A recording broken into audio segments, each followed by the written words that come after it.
कहानी शुरू होती है कपिलवस्तु के पास एक छोटे से गांव से। एक युवक था, आनंद। उसका मन हमेशा भटकता रहता था।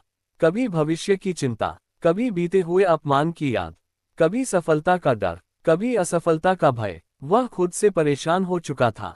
एक दिन वह चल पड़ा जंगल की ओर, जहां ध्यानमग्न बैठे थे महान तपस्वी गौतम बुद्ध। आनंद ने उनके चरणों में सिर झुका दिया। आनंद व्याकुल होकर, भगवान, मेरा मन मेरे काबू में नहीं है। मैं चाहता कुछ हूँ, करता कुछ और हूँ। कभी क्रोध मुझे जला देता है, कभी वासना मुझे गिरा देती है, कभी डर मुझे रोक देता है। मुझे बचाइए। बुद्ध ने आंखें खोली, चेहरे पर हल्की मुस्कान। बुद्ध बोले, आनंद, जिस मन को तुम अपना शत्रु समझ रहे हो, वही मन तुम्हारा सबसे बड़ा मित्र भी बन सकता है। आनंद चकित था। बुद्ध बोले, मन को जीतना युद्ध जीतने से कठिन है, पर जिसने मन जीत लिया, उसने संसार जीत लिया। बुद्ध ने कहा, जब मन भागे उसे पकड़ने मत दौड़ो, बस अपनी श्वास को देखो। आनंद ने पूछा, सिर्फ सांस देखने से क्या होगा? बुद्ध बोले, मन हमेशा या तो भूत में रहता है या भविष्य में, लेकिन श्वास सिर्फ वर्तमान में होती है। उन्होंने आनंद को आंखें बंद करने को कहा। सांस अंदर, सांस बाहर। कुछ ही क्षणों में आनंद ने महसूस किया कि उसका मन धीरे धीरे शांत होने लगा। बुद्ध बोले, जब भी मन बेकाबू हो, 10 गहरी सांसें लो, मन तुम्हारे सामने झुक जाएगा। बुद्ध ने जमीन पर एक सूखी पत्ती उठाई। आनंद, ये पत्ती हवा में उड़ती है। अगर तुम इसे पकड़ने भागोगे तो थक जाओगे, पर अगर इसे उड़ने दो तो ये खुद ही गिर जाएगी।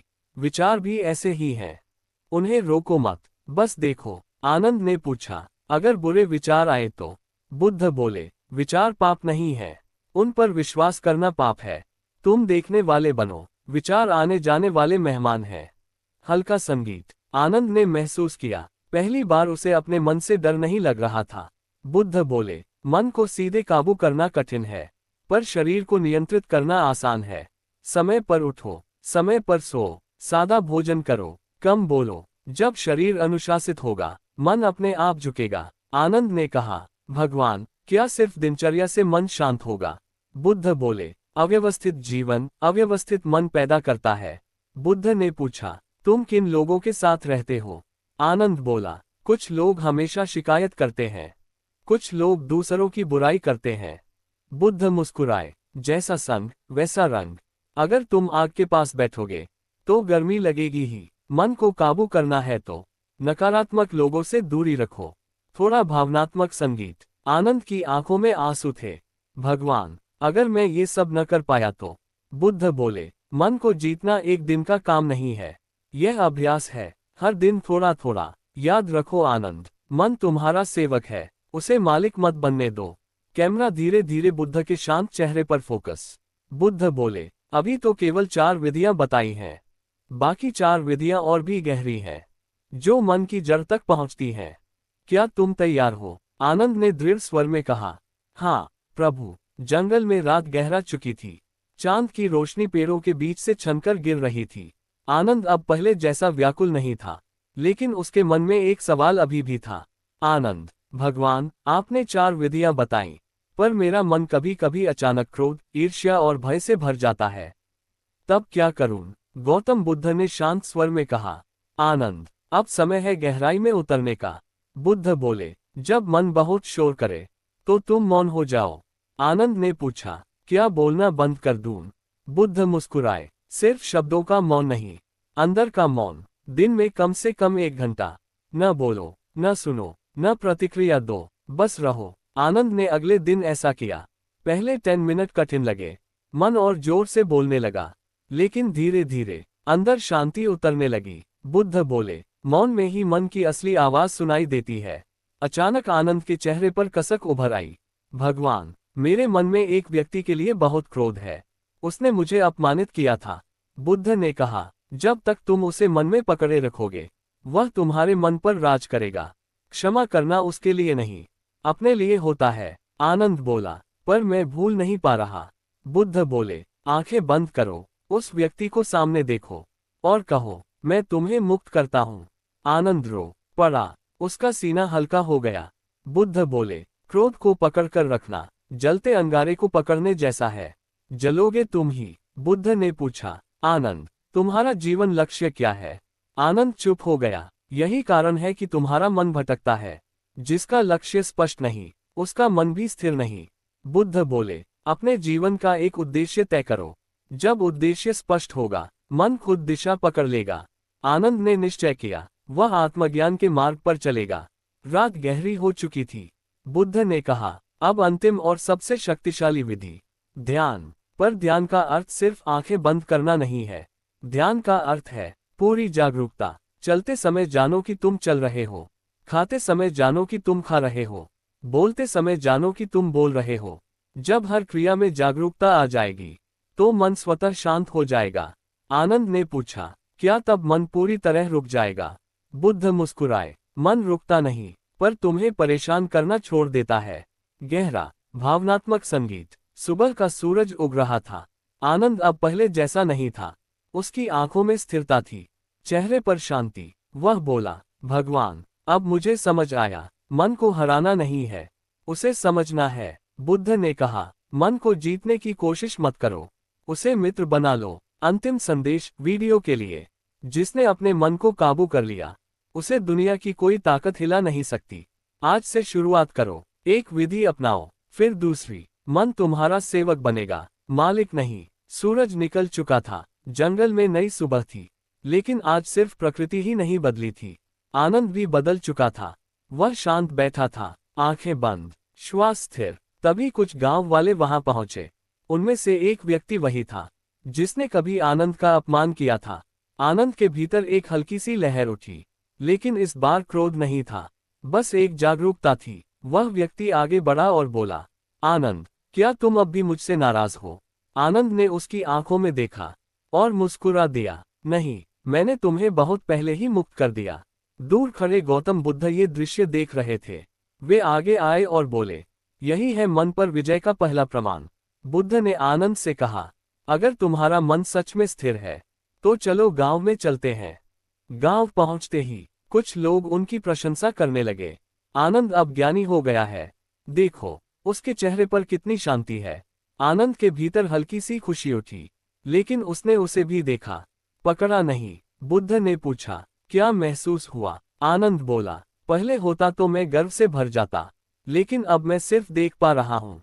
बुद्ध मुस्कुराए, याद रखो, प्रशंसा और अपमान दोनों जाल हैं। जो दोनों में समान रहे, वही मन का स्वामी है।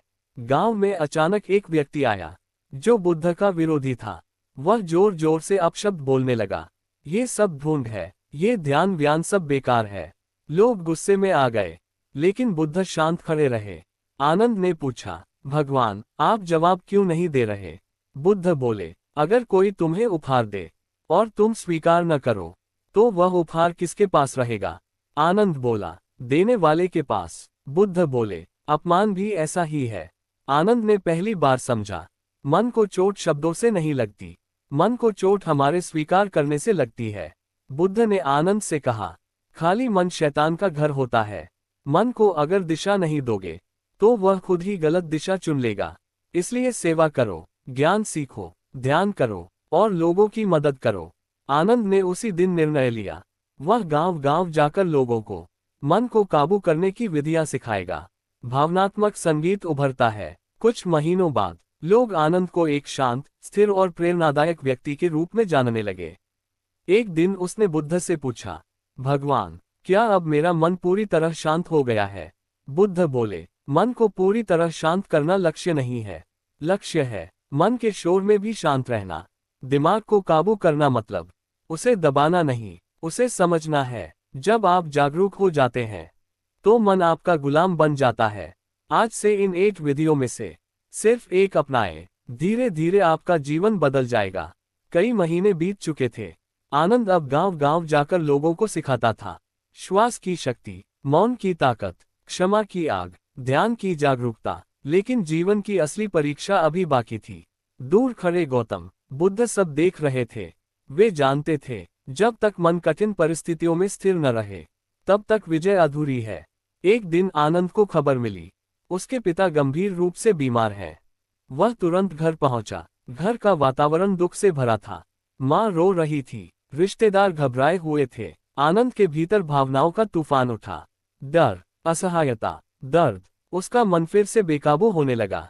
उसे लगा, क्या मेरी सारी साधना व्यर्थ हो गई? तभी उसे बुद्ध की बात याद आई, जब तूफान आए तो पेड़ की तरह मत डगमगाओ, आसमान की तरह बनो। आनंद ने आंखें बंद की, धीरे धीरे गहरी सांस ली। 1, 2, 3। मन थोड़ा शांत हुआ। पिता ने धीमे स्वर में कहा, बेटा, जीवन और मृत्यु प्रकृति का नियम है। आनंद की आंखों से आंसू बह निकले, लेकिन इस बार वह भाग नहीं रहा था, वह दर्द को देख रहा था। उसे समझ आया, मन को काबू करने का अर्थ यह नहीं कि भावनाएं खत्म हो जाएं, बल्कि इसका अर्थ है भावनाओं में डूबे बिना उन्हें महसूस करना। कुछ रिश्तेदार आपस में झगड़ने लगे, जायदाद को लेकर। आनंद के भीतर फिर हल्का क्रोध उठा, लेकिन उसने तुरंत 7वीं विधि याद की, लक्ष्य की स्पष्टता। उसका लक्ष्य क्या था? शांति, जागरूकता, आत्मज्ञान। उसने मन से कहा, मैं प्रतिक्रिया नहीं दूंगा, और वह शांत रहा। लोग हैरान थे, पहले वाला आनंद होता तो बहस करता, लेकिन आज वह अलग था। कुछ दिनों बाद वह वापस जंगल पहुंचा। बुद्ध पेड़ के नीचे बैठे थे। आनंद ने चरण स्पर्श किया। भगवान, मैंने दर्द भी देखा, क्रोध भी देखा, डर भी देखा, लेकिन इस बार मैं उनमें खोया नहीं। बुद्ध मुस्कुराए। आनंद, अब तुमने सच में मन को छू लिया है।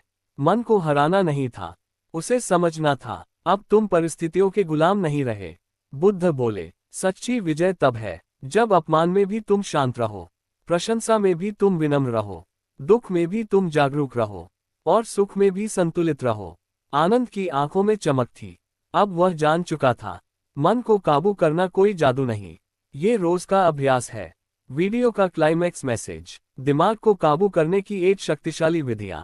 श्वास, विचारों को देखना, अनुशासन, संगति, मौन, क्षमा, लक्ष्य और ध्यान। अगर आप इनको अपनाएंगे तो कोई भी परिस्थिति आपको हिला नहीं पाएगी। मन को दबाओ मत, उसे दिशा दो। कई वर्ष बीत चुके थे। आनंद अब एक शांत, स्थिर और जागरूक व्यक्ति बन चुका था। गांव-गांव लोग उससे सीखने आते थे, कैसे मन को काबू किया जाए, कैसे दुख में भी शांति पाई जाए।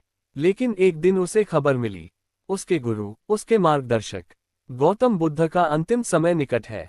आनंद का हृदय कांप उठा। वह तुरंत उनके पास पहुंचा।